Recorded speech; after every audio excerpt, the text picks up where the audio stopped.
السلام علیکم ورحمۃ اللہ وبرکاتہ۔ آج کل دنیا میں عجیب و غریب بیماریاں چل رہی ہیں۔ وہ بیماریاں نہیں ہیں بلکہ اللہ کا عذاب ہے۔ خاص طور سے کورونا وائرس یہ قسم کا اللہ کا عذاب ہے جو تیزی سے پھیل رہا ہے۔ کینسر یہ بھی اللہ کا عذاب ہے۔ بس میں زیادہ اس کی تشریح میں نہیں جاتا۔ حدیثوں کے اندر بھی کچھ چیزیں ملتی ہیں لیکن اس کی تشریح اور اس کی توضیح کا یہ وقت نہیں ہے۔ بس میں آپ کو ایک درود شریف پڑھا رہا ہوں، پہلے دھیان سے سن لیجئے۔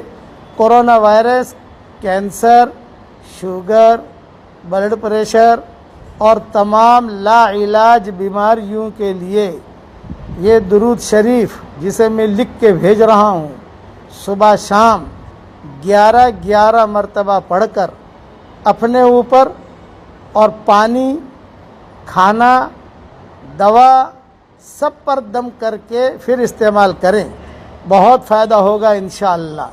بچوں پر بھی دم کیجئے۔ اب میں درود پڑھا رہا ہوں، آہستہ آہستہ پڑھ لیجئے آپ میرے ساتھ۔ اللہم صلی علی سیدنا محمد وعلی آل سیدنا محمد بعدد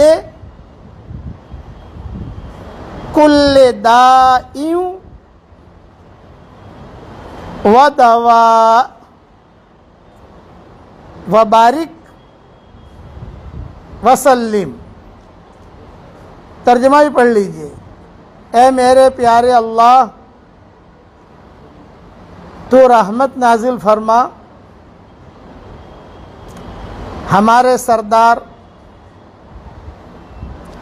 حضرت محمد صلی اللہ علیہ وسلم پر اور ہمارے سردار حضرت محمد صلی اللہ علیہ وسلم کی آل پر ہر بیماری اور دوا کی تعداد کے برابر اور برکتیں اور سلام نازل فرما۔ بس یہ میں نے پڑھوا دیا آپ کو، بہت پھیلائیے اس کو، جتنے لوگ بھی فائدہ اٹھائیں گے انشاءاللہ آپ کو ثواب ملے گا۔ میں دعا کرتا ہوں کہ اللہ یہ برے قسم کے عذاب سے تو پوری انسانیت کی حفاظت فرما۔ اس کا پرنٹ نکال کر لوگوں میں تقسیم کیجئے، بہت فائدہ ہوگا انشاءاللہ۔ جو تقسیم کرے اے اللہ اس کی قیامت تک کے آنے والی نسلوں کو ہر قسم کی بری بیماریوں سے بچا لے اور ساری امت کو بچا لے، آمین۔ وآخر دعوانا ان الحمدللہ رب العالمین۔ یہ وقت کی ضرورت ہے، جلد از جلد اسے خوب پھیلا دیجئے آپ، اللہ تعالی ہم سب سے راضی ہو جائے، آمین۔